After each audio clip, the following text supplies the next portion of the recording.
အချစ်မပါတဲ့နေ့မနေ့ရောက်တာနဲ့တသက်တာဖားထေးထားရတဲ့ရွက်အစုံနဲ့ပဲလောကအပြင်ကိုထွက်ခဲ့တယ်အပြင်လို့ပြောပေမဲ့တိတ်မထူးကြတဲ့ရက်ွက်တစ်ခုစီကိုပါ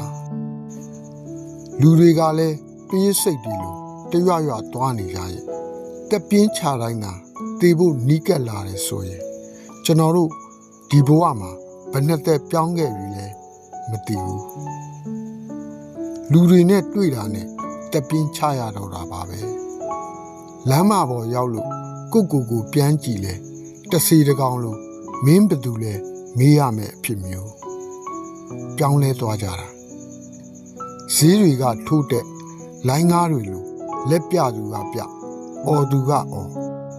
ဒရိုင်ဘာကလည်းအာကာသာထဲသွားတယ်လို့အထာကြကြသူ့တက်ငါပြေးနေလိုက်ကြတာကိုလိုများတော့ကင်နေကြဖဲရီအနက်ကလေးကိုလက်မချရင်ငေးကြည့်နေရအန်ဒီရဲထဲမပါတာကတော့ကိုချစ်ချင်းမြတ်တာတခုပဲတေချာတာကတက်စေးထဲမပါပေမဲ့ဈေးစစ်လို့တော့မရဘူးဒီလိုနှလုံးခုန်တံမျိုး AI ကိုအတူခိုးလုပ်ကြည့်ခိုင်းတယ်ကျွန်တော်မှခံစားချက်မရှိပါဘူးတဲ့ကဲဘယ်နဲ့ရှိကမတ်ရွှေကြီး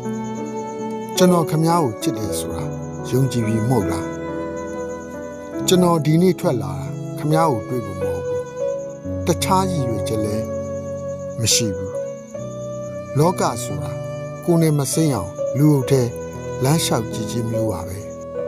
အမောရောက်တယ်